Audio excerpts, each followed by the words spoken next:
Hello, beer tubers, and welcome to another beer review with me, Peter, the master of hoppets. Today, drinking a beer that I brought back from, well, actually, the Netherlands, not Belgium. I was about to say Belgium, but actually, we bought this in the Netherlands in a supermarket. So this is a beer. It's not a beer that I've been dying to try, but it piqued my interest because I know the bigger brewery. So this is Palm's Belgian Amber Ale, or I think it's also called Palm Spéciale Ambre. And Palm it used to be called the Palm Breweries. Now it's called, is it Steenhuffel Family Brewers or something? Steenhuffel might be the city where the Palm Brewery is. But now they changed the name to something Family Brewers. And it's a collection of different Belgian brewers. Pretty big brewery. It's not, as big as the huge macro producers.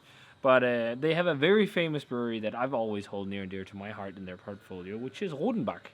I don't drink Rodenbach too much anymore, but once in a while it's fun to revisit. But I've never had anything from Palm that's just like a Palm beer, and this is their core range beer. You can also get it in bottles, I think both 750s and 33 centiliter bottles, but also cans. And yeah, it was in the supermarket. It was dirt cheap. It was like, let's just try it and see how it is. So it's 5.2%. It's a Belgian amber ale. They use a specific house yeast for this, giving banana type characters, they say, and then they have a special palm malted malt. So a special malt they use for this beer, which gives it like caramelly, slightly honey-esque flavors. And then they use hops from Kent in England, I think. So yeah, this will be fun to check out. Might be a bit more macro, but we'll see what we think. It won gold medals in 17 and 15 in Belgium, but I can't remember what the contests were, so was it one of them? Was that the Brussels Beer Fest? Might have been. But yeah, pours a amber color, lightly hazy. It's got a white head. In terms of canning date, it's from April this year. So not super fresh, not super old. But yeah, and when I poured it, it had a more fluffy head. Let's check it out. It's been a long time since I had a Belgian amber ale. This is almost like it. I'm sure it's gonna be. What I'm fearing is like it's gonna be like Grimbergen, but this has not got sugars and whatnot. I think it contains barley malt. But let's see how it is and check out the aroma. I can smell the barbecue more than I can smell the beer. That's not a good sign. I can smell the meat on there more so.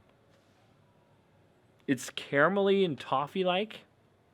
There's something very quintessentially English about it. I'm also getting like a butterscotch toffee.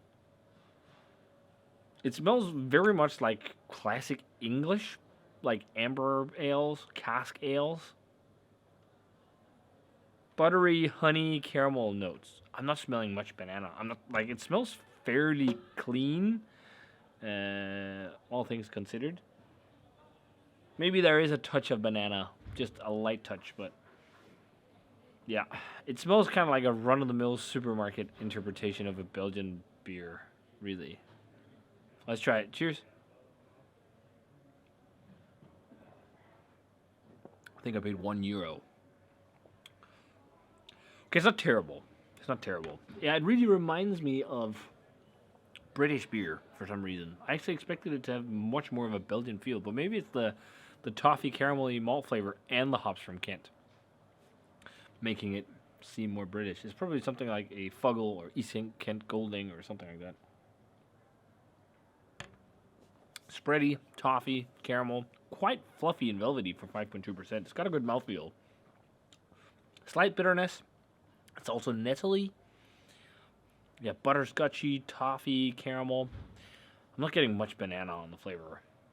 This is something where you'd buy like a 6-pack or something and bring to a party and just sit and smash if you like more old school beer, like a more malt-centric beer. It's nothing extraordinary, but it's also not terrible.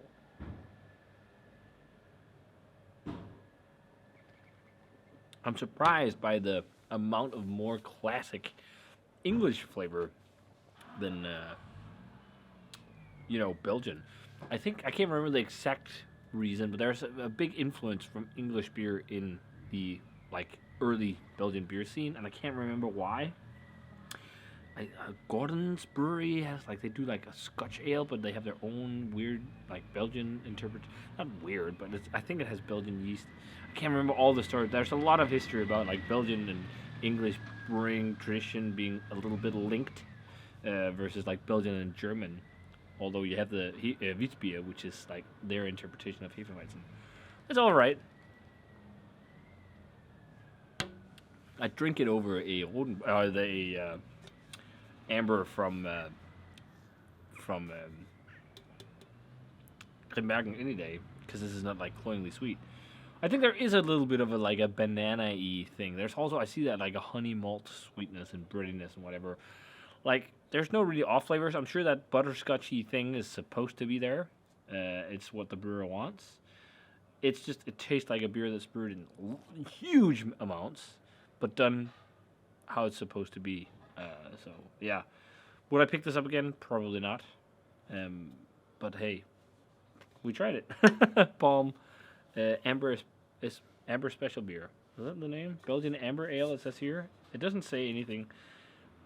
I think it was called Palm Amber Spéciale or something originally, or at least in Belgium.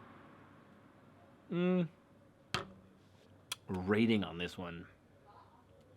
It's not terrible at all. Like I somewhat enjoy it.